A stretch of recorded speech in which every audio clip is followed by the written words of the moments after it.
This is a special report from ABC News Digital. I'm Dan Kleffler in New York with this ABC News Digital special report. It is a good time to be feeling lucky. The Mega Millions jackpot is estimated now at $586 million. It's currently the fourth highest ever, though that could be breaking records. ABC's Marcy Gonzalez has been talking to those who think that Lady Luck could be on their side. Marcy, I imagine a lot of people are filling out their wish list right now. Oh, absolutely, Dan. And, you know, they just keep feeling luckier and luckier because the jackpot is getting bigger. It grew by $38 million today alone. The excitement building as the Mega Millions jackpot, now at $586 million, just keeps growing. Unimaginable. I can't even fathom it. It's amazing. And lottery officials say if the sales keep up like this, the prize could be even bigger by tomorrow night's drawing. Right now, the jackpot is the fourth largest in history, and there is a chance this game could eventually break records. If we don't have a winner this Tuesday, if we don't have a winner this Friday, we're going to have to buy some new billboards because our billboards don't go past $1 billion. The potential for a $1 billion jackpot building after 21 consecutive drawings with no winner, attributed to a big change in the game. 5 of the 6 balls used to range from 1 to 56. They now go from 1 to 75, making your odds of winning just 1 in 259 million. I know that's the winner. But despite the unlikelihood that those lucky feelings are right, I got the winning ticket!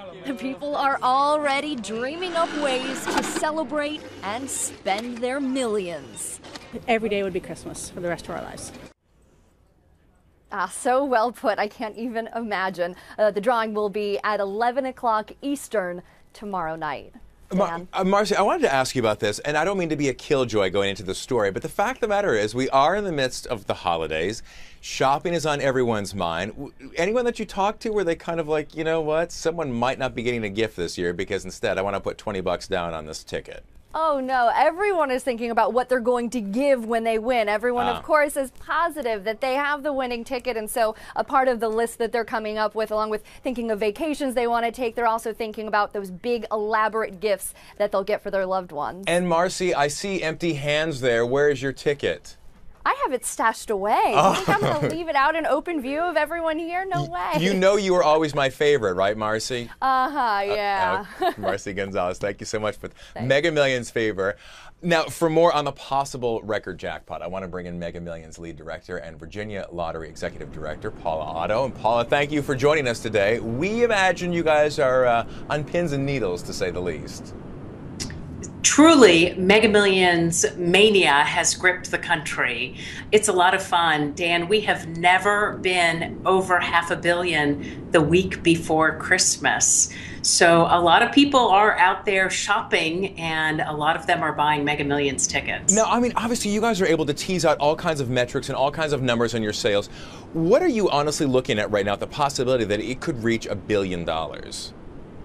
Well, it's not going to happen for Tuesday's drawing. It could possibly happen for Friday, but we know for certain that if we go 2 more draws without a jackpot winner, we will be looking at $1 billion or more for Christmas Eve.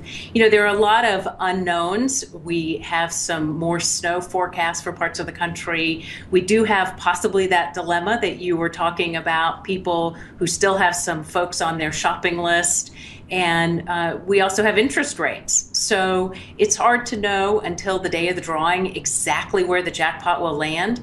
On Friday, we got 70% of our sales. So we know that lottery players like to play on the day of the drawing. It'll be very interesting on Tuesday morning when we all check in again with each other to see how sales have gone this afternoon and during rush hour on Tuesday morning.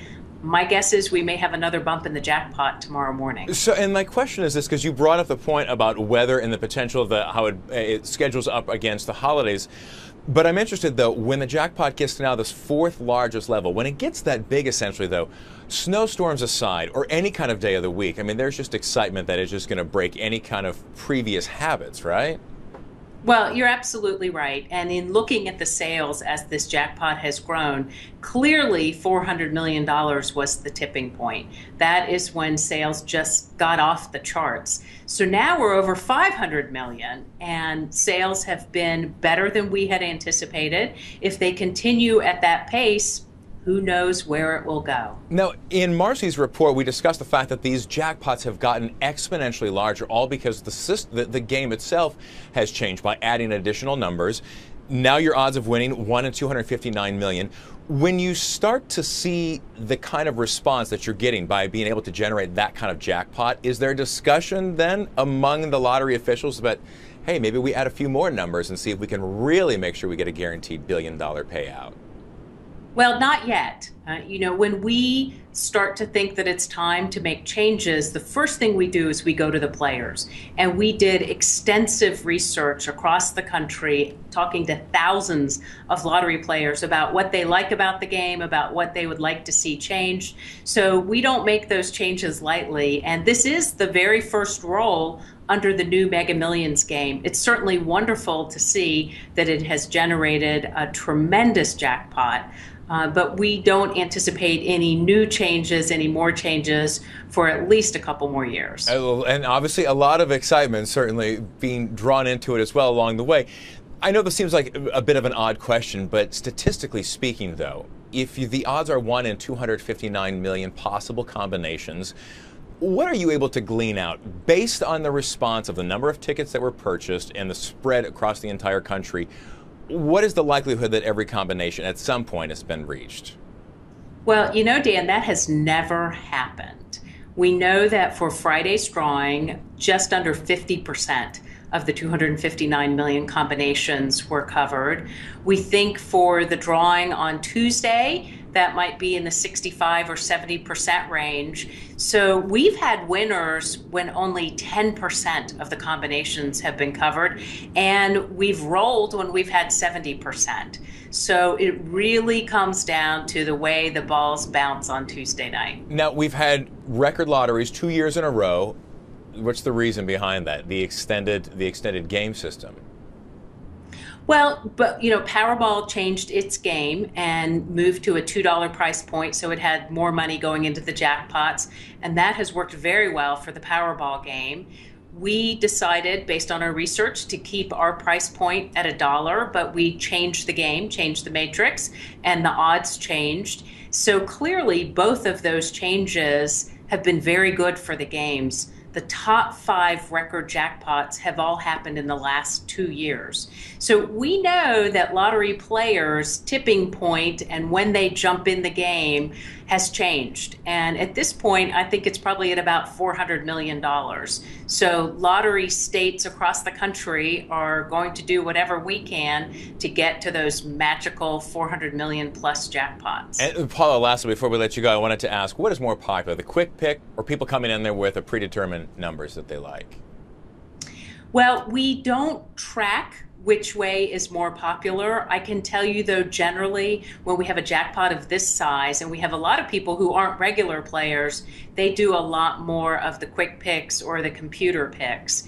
But you have the same chance of winning if you choose your 6 numbers or if you let the computer pick. Now, I can't play. No one who works for the lottery can play. If I could, I would be doing one of each.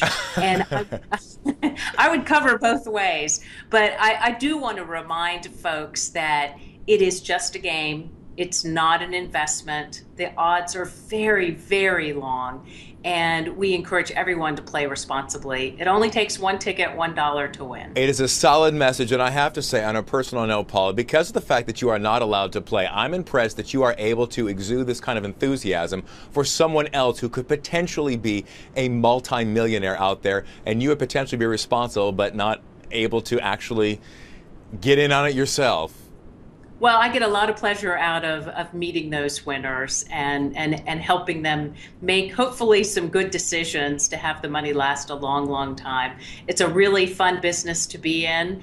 And at the end of the day, we are raising billions of dollars for important causes across the country in the country's 44 lotteries. 586 million and counting can certainly do a lot of good for a lot of people. Mega Millions right. Lead Director, Virginia Lottery Executive Director Paula Otto. Paula, thank you so much. We appreciate that. Thanks for having me. And of course, if you think that you could be the lucky winner, tune in tomorrow for the record drawing.